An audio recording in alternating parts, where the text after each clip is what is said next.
Alors aujourd'hui, je voulais faire une vidéo pour te parler des lacunes que je trouve qu'il y a dans l'entraînement des détenus, que j'aurais voulu que Coach Wade mette dans son livre, qui me manque en fait.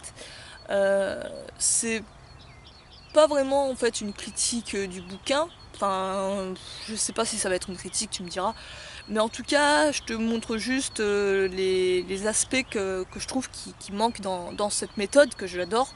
Tu le sais déjà je pense si tu suis la chaîne. Donc j'adore l'entraînement des détenus. Si tu vois pas de quoi je parle, tu connais pas la méthode et tout, je te renvoie à d'autres vidéos au préalable où j'en parle de long en large. Je pense que j'ai dû en parler dans les premières vidéos, faudra que tu cherches un peu. Si au pire tu veux que je fasse une vidéo pour te parler de la méthode en plus détaillé, n'hésite pas à me le dire, je te ferai ça éventuellement, parce qu'il me semble pas que peut-être que je l'ai parlé de manière large. Faudrait que je vois. Et sinon, ben là, ça va être surtout pour ceux qui connaissent la méthode. Ils vont peut-être être d'accord avec moi ou pas. Mais je vais te donner un peu ce que je pense qui manque dans cette méthode. Alors, première chose, le truc que je remarque qui n'est pas assez abordé, c'est le fait qu'il n'est pas assez axé, il n'a pas assez appuyé, mis l'accent sur le travail en endurance. Euh, C'est-à-dire que je trouve qu'il y a vraiment un décalage entre la méthode qu'il propose et la manière dont Wade s'est entraîné, tu vois. Souvent quand tu lis le bouquin, il y a un peu sa philosophie et tout, tu vois quand même que Wade a fait un entraînement quand même en endurance. Il parle par exemple de séries de je ne sais combien de reps en pompe, pareil sur des squats pistoles, et arriver à atteindre des centaines de reps, des trucs comme ça, atteindre les trois chiffres comme il disait, des trucs comme ça. Et tu te rends compte quand même qu'il y a beaucoup un travail d'endurance. Il le disait clairement que c'était pour tuer le temps et que ça servait à rien en termes de force, que c'était un peu en guillemets inutile un travail de force, que ça apportait rien de plus, c'était juste un passe-temps. Mais quand même, il faut se dire que Wade oublie quelque chose, c'est que si bien sûr sa méthode est vraie, toutes ces conneries et tout, c'est qu'il s'est construit comme ça. Il a travaillé comme ça. Et c'est comme ça qu'il a bâti sa force en mine de rien. S'il faisait que des entraînements comme ça, que ça lui a donné tel ou tel résultat, tu vois, c'est un peu dommage qu'il nous prive de ça, qu'il nous prive vraiment de sa manière de faire vraiment real life. Là, on va dire que la méthode WED, c'est une méthode qu'il a un peu épurée, qu'il a, on va dire, recréée, tu vois, d'après son expérience, d'après ce qu'il a étudié et tout. Il l'a remis au goût du jour en fait, il a épuré. Mais il n'a pas clairement explicité ce qu'il a fait dans l'entraînement, ce qu'il a absolument suivi comme entraînement. Et ça, je trouve ça dommage, tu vois, ça, je trouve que c'est ce qui manque. Le travail d'endurance est pas assez abordé, surtout quand tu vois que pour atteindre les étapes maîtresses, il faut à un moment donné que tu passes sur un travail vraiment pure endurance. Je pense par exemple aux pompes, où à un moment donné, il faut que tu arrives aux pompes à un bras à en faire 100. Pareil pour... il y avait quoi d'autre? Les squats pistol, tu dois arriver à en faire 50. Je sais plus quoi d'autre comme exercice. Les ponts debout debout, tu dois réussir à en faire 30. Pareil pour les relevés de jambes. Relevés de jambes, ça va, c'est pas trop dur à atteindre, mais voilà. Et comment arriver en fait à passer sur un exercice où tu es en force, arriver à en faire peut-être 5, peut-être même 6 maximum, à un exercice où tu arrives à en faire 100. Tu vois, il y a un putain de gap entre les deux. Et ça, on nous explique pas comment faire. Après, je suis d'accord avec toi, le livre est déjà bien gros. Si en plus il devait nous expliquer tout ça, le truc il ferait 400 pages. Moi, ça me déplairait pas, mais quand même, je suis pas sûre qu'il se vendrait aussi bien. Ouais, ça c'est le truc qui manque et que je cherche à combler par moi-même, par mes connaissances, et qu'éventuellement je te partagerai. Parce que ouais, tous les trous qui sont là, j'essaie aussi un peu de les combler. C'est ce qui me manque et j'essaie de les travailler sur ces lacunes pour atteindre mes objectifs. Donc ça, je sais pas si toi aussi tu t'es demandé ça, mais en tout cas, je trouve que c'est ce qui manquait. D'ailleurs, il y a une chaîne YouTube qui s'appelle Old School Calisthenics, c'est des Roumains, et ils parlent de ça notamment dans des articles où justement ils disaient qu'ils sont plus, eux, sur un travail au volume, un entraînement vraiment sur beaucoup de répétitions, beaucoup de volume, et ils ont d'excellents résultats avec des méthodes comme ça, tu vois. Donc, à se questionner là-dessus. Ensuite, Un truc qu'on a beaucoup reproché à WED, c'est ses programmes. Ces programmes sont extrêmement légers. Euh, c'est juste, on va dire, des maquettes, des plans que tu suis, mais on va trouver ça extrêmement léger. C'est-à-dire que 2-3 séries de X reps, euh, au début, quand tu débutes vraiment, je pense que c'est un excellent moyen de progresser. Mais à un moment donné, quand tu commences à gagner en galon, c'est comment dire, limitatif. Il se peut que tu aies besoin de plus de volume, surtout selon tes objectifs. Comme disait l'auteur de Red Delta Project, c'est une chaîne de calisthénie que je t'encourage à aller visionner. Il parlait du fait que Wed parle aussi à... Il sait pas à qui parler, tu vois, il n'a pas une personne précise en face de lui qui va tenir le livre. Ce qu'il va avoir, c'est des tonnes de profils, des débutants, des avancés, tout ça. Et des débutants, justement, l'idée, c'est d'éviter absolument qu'ils se blessent, qu'ils se fassent mal. Donc, leur proposer des programmes comme ça, c'est excellent. Ça leur permet vraiment de s'adapter. J'ai longtemps progressé avec ça. Je trouve à un moment donné, ça a été limitatif et j'ai voulu passer à autre chose. J'ai voulu tester par moi-même, expérimenter par moi-même, voir voilà, d'autres variantes, peut-être travailler sur plus de volume aussi. En tout cas, voilà, je trouve que il se peut que les programmes soient assez légers par rapport à ton niveau, peu importe lequel tu as, mais peut-être que ouais, à un moment donné, tu vas te trouver limité. Tu vas peut-être moins progresser, tu vas peut-être moins prendre en masse musculaire aussi, ça dépend vraiment de tes objectifs aussi par rapport à ça. Ensuite, un truc que j'ai remarqué aussi qui me manquait, c'est comme s'il y avait un gap au niveau des étapes, au niveau des exercices, tu vois, au niveau des dernières étapes, l'étape 7, 8, 9, 10 à peu près, souvent c'est là où je trouve il manque des étapes, tu vois, il y a un putain de gap. Je te prends l'exemple des tractions à un bras. Donc les tractions à un bras, tu as l'étape où tu vas avoir les tractions assistées à un bras, tranquille, et après tu as tout de suite la demi-traction à un bras. Tu vois, tu dois être là, donc imagine je suis suspendu et que j'ai la barre, hein. Et tu dois faire une demi-traction, tac, remonter à la barre, voilà, tu dois faire une demi-traction. Mais entre ça et ça, il y a un putain de monde. Franchement, il y a un putain de monde. Déjà, juste te tenir comme ça, je peux te dire que ça te flingue. Et limite, au début, je galérais. J'ai travaillé spécifiquement pour arriver juste à me tenir. Alors, décoller légèrement la barre pour revenir, c'est quasi mission impossible pour moi. Donc, je pense qu'il manque. Bien sûr, il met pas toutes les étapes, il y a des étapes cachées, mais il faut que tu les cherches. Ça, c'est un peu chiant, tu vois. Il manque des sous-étapes.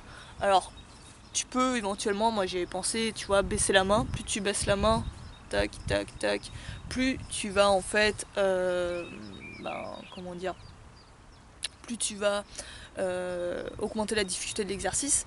Mais après, passer vraiment sur un seul bras, surtout aussi si tu as un clip faible et tout, il y a des étapes manquantes, tu vois, il y a des étapes cachées qui sont pas assez explicitées.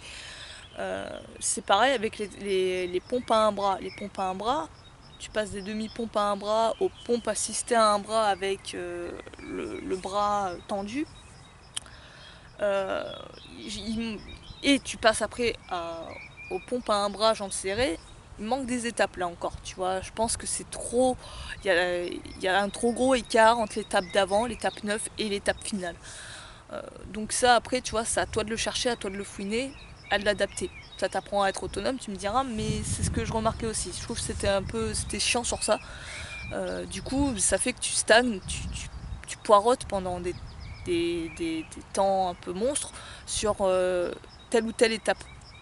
C'est pas forcément un mal, mais voilà, tu sais plus comment progresser entre guillemets. Ensuite, un truc qui peut être assez... là c'est une critique par contre qui peut apparaître, c'est que si tu lis WED, il se peut que justement tu aies un esprit après trop étriqué et trop limitatif et que tu sois un peu à rejeter toutes les autres méthodes. Wed dans son livre est clairement contre la méthode avec charge, contre les bodybuilding. Enfin, pas contre la méthode avec charge, je vais pas dire non plus des conneries, mais contre la méthode bodybuilding moderne. Il est vraiment contre ça. Et le problème, c'est que tu peux faire un amalgame entre la méthode avec charge, qui est souvent présentée comme dangereuse, comme pas forcément fonctionnelle, comme pouvant te créer des blessures sur le long terme. Tu vois, t'as vite fait de faire cet amalgame et la rejeter complètement, et la mettre complètement de côté, ne plus la regarder. Le problème, c'est qu'en fait, ça te crée un esprit fermé. Ça fait que en fait, tu vas rester sur une seule méthode, le poids de corps, qui est comme si c'était un saint graal, tu vois, la méthode ultime, le poids de corps, tu vois. Et tout ce qui est méthode avec charge, tu vas l'ignorer complètement, tu vas le cracher dessus, tu vas pas du tout te retourner pour la regarder. Et ça, c'est un problème. Bien qu'il essaie de modérer son propos en parlant d'entraînement hybride, tu vois, mais tu remarques quand même qu'il c'est bien appuyé, qu'il est quand même plus sur le poids de corps, et que voilà, méthode avec charge, c'est pas obligatoire, et voilà, tu peux la dégager, et voilà, elle va pas te manquer. Et moi, je trouve que ça m'a assez fermé l'esprit pendant un bon bout de temps. Ça fait un moment quand même que je connais la méthode, mais ça m'a fermé l'esprit sur la méthode en dehors du poids de corps. Tout simplement parce que ça crée une peur, tu as peur de te blesser par exemple, tu as vraiment cette peur-là, tu sais, quand ils parlent du développé couché, du squat, etc. avec charge, tu te dis putain, tu vas te blesser quoi, si tu mets de la charge sur le long terme, voilà. Et nous, ce qu'on veut en tant qu'humain, c'est prospérer, être en bonne santé, être plus fort certes, mais prospérer surtout et être en bonne santé. Et je ne pense pas forcément qu'en travaillant avec de la charge, tu peux te blesser si tu le fais intelligemment. Oui, c'est clair que si tu le fais connement et tout, que tu vas à l'ego, tu peux fortement te blesser. Mais je pense aussi que tu peux le faire de manière intelligente et au contraire aussi prospérer autant même qu'avec du poids de corps. Après ça c'est mon avis, tu vois, ça évolue. Mais fais attention à pas forcément avoir un esprit, on dit trop nazi, et rejeter absolument tout travail avec charge extérieure, charge externe ou peu importe laquelle, hein. Par exemple, moi je suis pas fan des élastiques, mais voilà, j'ai pas envie de travailler avec les élastiques, ça me séduit pas trop, ça se trouve je me trompe, mais voilà. Maintenant je sais que je rajoute un peu de temps en temps de la charge externe, comme des sacs de sable, un partenaire, peu importe, mais je le fais avec parcimonie et je le fais toujours en pensant, en connaissant une alternative au poids de corps. J'ai pas envie d'être dépendant non plus de quelque chose d'externe. Ça j'aime bien aussi avec la méthode WED, c'est que ça t'apprend à être autonome et à te démerder seulement avec ton poids de corps, ça c'est cool. Et j'ai pas envie d'être un moment dépendant d'une salle de gym ou des conneries comme ça. Donc voilà, je vais pouvoir m'entraîner n'importe où, tu me poses sur une île déserte, ou tu me poses, peu importe, dans une grande ville, je vais me démerder. Et ouais, ça c'est ce que je trouvais quand même qui était assez dommage et qui je pense m'a fait peut-être perdre du temps.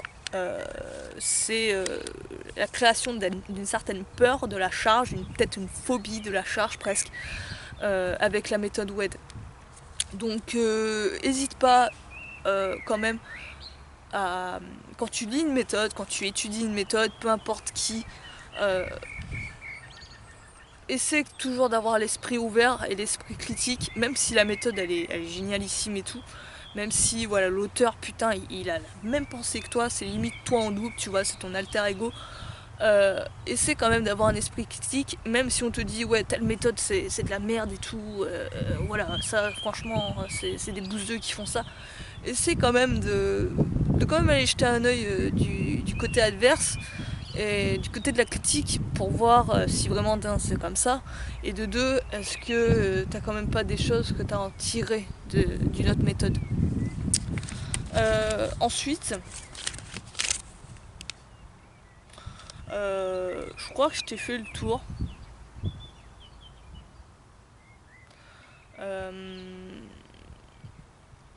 Dernier truc, c'est tout con, mais voilà, c'est pour chipoter.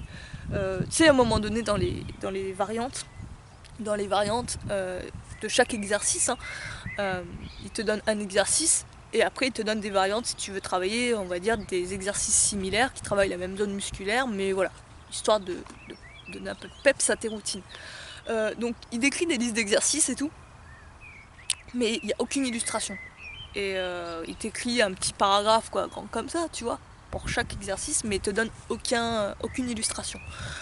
Et ça c'est un peu dommage parce qu'il y a des exercices, tu vois, où tu comprends pas trop, t'arrives pas trop à visualiser ce que c'est comme exo. Et à un moment il donne un exercice pour la jambe, c'est je crois la presse à la jambe ou presse au poids de corps à une jambe, tu vois. Et il donne cet exercice, mais tu vois, je vois à peu près la description, mais j'ai un gros doute sur ce que c'est vraiment, tu vois. Comme je le dis encore, il va pas pouvoir non plus mettre toutes les illustrations non plus sur sur un livre comme ça. Mais voilà, c'est la petite remarque comme ça, gratuite, juste comme ça, que je trouvais que c'était dommage qu'il n'y ait pas des illustrations pour les variantes, parce que des fois on voyait pas trop ce que c'était. Et puis voilà, je crois que j'ai tout dit. Oui, d'ailleurs, petite annonce, avec Brad on a ouvert un compte MyTip. Donc MyTip c'est un peu le même style que Tipeee en fait.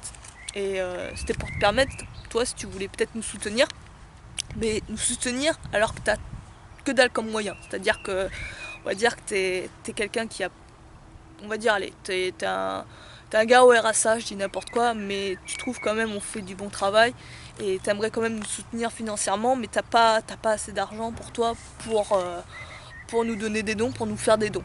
Donc MyTip, ce qui est génial, c'est que ça te permet de faire des dons à hauteur d'1 € et en dessous d'1 €. C'est-à-dire que tu peux faire des dons de 10 centimes, 20 centimes, 50 centimes et 1 €. Et je crois même que tu peux pas aller au-dessus de 1 €. Donc ça c'est vraiment pas mal pour ceux qui ont peu de moyens. N'hésite pas à aller voir ça. Je te mets le lien en description si tu veux voir ça. Normalement il est sur la bannière. Et je vais te laisser là-dessus parce qu'il y a un gros bruit qui va me faire chier. Et je te dis à la prochaine. Prends soin de toi, à plus.